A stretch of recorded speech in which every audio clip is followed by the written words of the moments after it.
फिक्रिया, तुम यहाँ से जा सकती हो। खाने से लुत्फ अंदोज हूँ। शुक्रिया।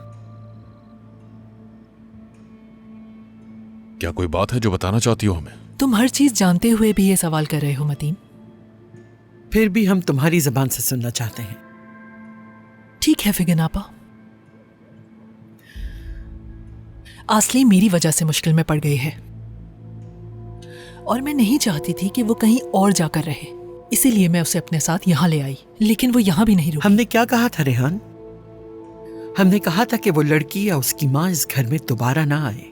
मैंने ये भी नहीं कहा था कि ये बात मंजूर है मुझे। खामोश थी मैं। देखो, मुझे मालूम है तुम ठीक नहीं, मगर तुम गलत लोगों में सुकून तलाश कर रही हो। मैं तुम्हारी भलाई के लिए कह रही हूँ। देखो, उस लड़की से दोबारा मत मिलना, न इस घर में और न कहीं और। तुम अपनी बेटी को खो चुकी हो, तुम्हें सोग मनाना चाहिए, मगर तुम उसमें उलझी हुई हो। ये सेहतमंद बात नहीं है। क्या लगता है आपको कि मैं गमज़दा नहीं हूँ फिगन आपा? क्या तुम अपनी बेटी का कमरा किसी अजनबी को देकर गम मना रही हो? मलिका का दिल है उसके पास।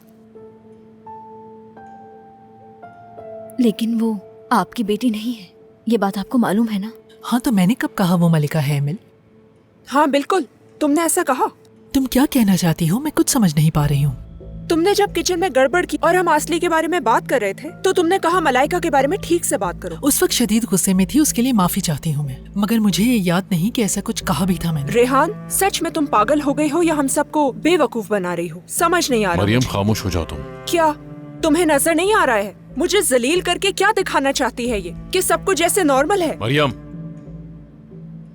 रेहाना, अगर तुम कहती हो कि तुमने नहीं कहा तो शायद मरियम ने गलत समझा हो। क्या? मुझे यकीन नहीं आ रहा है कि तुम इसकी तरफदारी कर रहे हो। एक दिन उसकी माँ आकर कह सकती है, तुमने मेरी बेटी को दिल दिया, अब तुम्हें ही उसका ख्याल रखना होगा। ये बात हमारे लिए मसला खड़ा कर सकती है।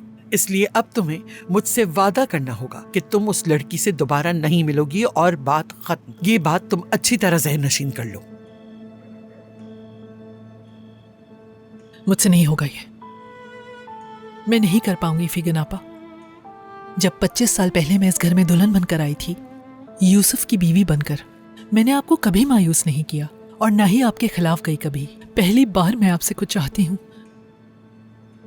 या फिर मैं कुछ ज्यादा मांग रही हूँ? मैं तुमसे नरमी और अच्छे तरीके से कह रही हूँ, मगर तुम समझ नहीं रही। अगर तुम उस लड़की से मिलती रही और उसे इस घर में लाती रही तो मैं तुम्हें इस घर में नहीं रखूंगी। ये बात याद रखो।